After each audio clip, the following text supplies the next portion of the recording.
दोस्तों भारत के अगर क्लोज टेरियन डिफेंस एलाई के रूप में किसी एक देश को देखा जाता है तो वो है रशिया। आप सबको जान के हैरानी होगा कि भारत जितने भी हथियारों को खरीदता है उनमें से सबसे बड़ा मात्रा में हथियारों को भारत द्वारा अभी भी रशिया से ही खरीदा जाता है। चाहे वो आर्मी में इस्तेमाल होने वाले टैंक हो, एयरफोर्स के एयरक्राफ्ट हो या नेवी के सबमरीन हो, लगभग सभी तरीके का हथियारों का सप्लाई रशिया की तरफ से भारत को किया जाता है। पर बीते कुछ सालों में इस सप्लाई में गिरावट जहाँ पे आया तो वहीं पे अगर देखा जाए तो अन्य देशों के मामले में अभी भी भारत रशिया से ही सबसे अधिक मात्रा में हथियारों को खरीद रहा है। ऐसे में दोस्तों रशिया की तरफ से भारत को एक बार फिर से हथियार सप्लाई करने को लेकर एक बहुत बड़ा ऑफर किया गया है। दोस्तों रशिया के वरिष्ठ अधिकारियों का कहना है कि जिस तरीके से तेज रफ्तार में फ्रांस के द्वारा भारत को राफेल एयरक्राफ्टों का डिलीवरी किया गया है, उसी तरीके से तेज रफ्तार से रशिया भी भारत को MiG-29 एयरक्राफ्टों का डिलीवरी कर सकता है। दोस्तों बीते करीबन 7 दशक से रशिया से भारत बड़े मात्रा में हथियारों को परचेज कर रहा है। इवन दोस्तों जब भी भारत द्वारा रशिया से हथियारों को खरीदा गया है तब तय समय पर रशिया की तरफ से हथियारों का डिलीवरी खाली नहीं किया गया है, बल्कि रशिया की तरफ से यह भी इंश्योर किया गया है कि इस डिलीवरी के डिले के कारण भारत को किसी तरीके का मुश्किल ना हो।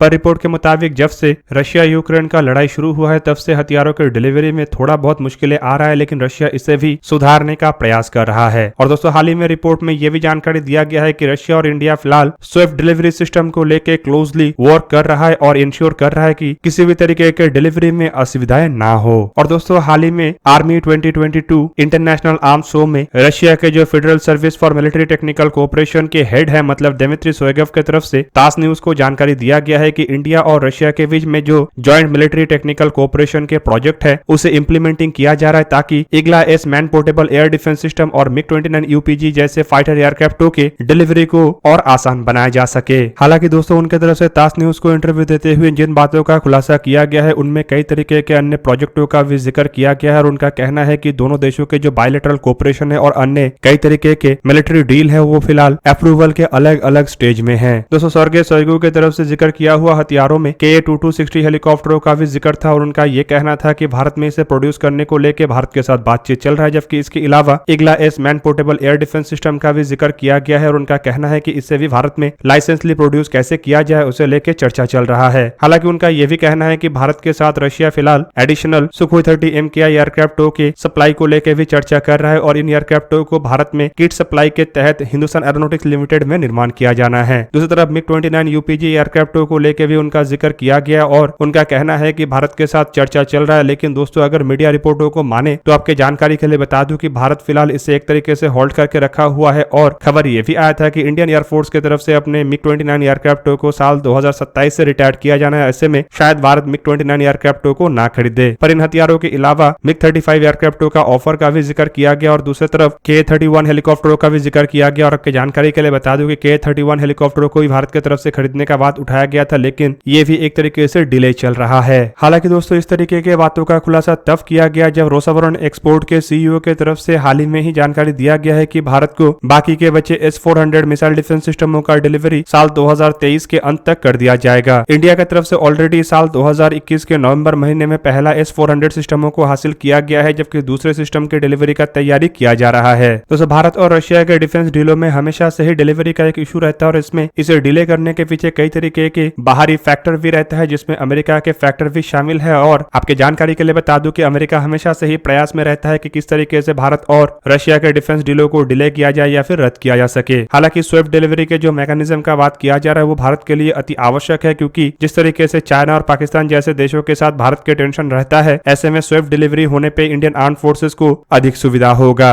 दोस्तों आपके जानकारी के लिए बता दूं कि सुखोई 30 MKI एयरक्राफ्टों के अपग्रेडेशन के प्रोजेक्ट को लेकर पहले खबर आया था कि इंडियन एयरफोर्स अपने बेड़े के 270 के आसपास के सुखोई 30 MKI एयरक्राफ्टों में से करीबन 85 एयरक्राफ्टों को पहले बैच के अंतर्गत अपग्रेड करना चाहता है, पर रशिया के ऊपर जो इंटरनेशनल सैंक्शन लगा है वो एक तरीके का बाधा बना हुआ है। हालांकि एडिशनल 12 एयरक्राफ्टों को खरीदने का भी जिक्र किया गया था जो अब तक क्रैश हो चुके सुखोई 30 MKI एयरक्राफ्टों का जगह लेगा। उन एयरक्राफ्टों के डील को लेकर भी इंटरनेशनल सैंक्शन एक बाधा बना हुआ है। दूसरी तरफ दोस्तों man portable system Igla S का अगर बात उठाई है तो आपको बता दूं कि इंडिया के पास ऑलरेडी कुछ लिमिटेड संख्या में इग्ला एस सिस्टम है, जिसे साल 2021 के दिसंबर महीने में ही टेस्ट पर्पज में हासिल किया गया था। और यहाँ पे आपके जानकारी के लिए बता दूं कि रिपोर्ट में बताया जाता है कि भारत के पास करीबन 216 मिसाइल और 24 लॉन्चर्स है, जिसे टेस्ट इक्विपमेंट के रूप में भी इस्तेमाल किया जा रहा है। पर भारत बड़े मात्रा में Igla man portable air defence सिस्टमों को अपने बेड़े में शामिल करना चाहता है, जो एक तरीके का लो फ्लाइंग एयरक्राफ्ट और हेलीकॉप्टरों को मार गिराने के काम में आ सकेगा। दोस्तों मल्टी एयर डिफेंस सिस्टम के अंतर्गत ईगला एस सिस्टम भी एक अति आवश्यक इक्विपमेंट है, क्योंकि ये मैन पोर्टेबल है और सबसे नजदीक से टारगेटों को निशाना बनाने में सक्षम है। पर दोस्तों सर्गेई शोइगु की तरफ से जिक्र किया गया सभी हथियारों में फिलहाल एक बड़ा चर्चा का विषय है MiG-29 यूपीजी एयरक्राफ्ट, क्योंकि एक तरफ जहां पे उनके तरफ से दावा किया जा रहा है कि भारत के साथ MiG-29 यूपीजी एयरक्राफ्टों के स्विफ्ट डिलीवरी को लेकर चर्चा हो रहा है, तो वहीं पे इंडियन मीडिया को माने तो यहाँ पे जिक्र किया जा रहा है कि इंडियन एयरफोर्स अपने बेड़े के MiG-29 यूपीजी एयरक्राफ्टों को साल 2027 से रिटायर करना चाहता है और फिलहाल इसी कारण से रशिया से एडिशनल MiG-29 एयरक्राफ्टों को खरीदने का इरादे को होल्ड किया गया है। दोस्तों MiG-29 यूपीजी एयरक्राफ्ट असल में कुछ और नहीं बल्कि MiG-29 एयरक्राफ्टों के सबसे अपग्रेडेड वर्जन है, जो इंडियन एयरफोर्स में ऑलरेडी इस्तेमाल हो रहा है। इंडियन एयरफोर्स के बेड़े के MiG-29 एयरक्राफ्टों को MiG-29 यूपीजी एयरक्राफ्टों के स्टैंडर्ड में साल 2011 में अपग्रेड किया गया था और अपग्रेडेशन के तहत इसमें कुछ फॉरेन मेड एवियोनिक्स सूट का भी इस्तेमाल किया गया था। एयरक्राफ्टों में जुक एम राडार, नया avionics, IFR probe, enhance RD-33 series 3 engine का इस्तेमाल किया गया है। मॉडर्नाइजेशन के लिए इंडिया के द्वारा करीबन $900 मिलियन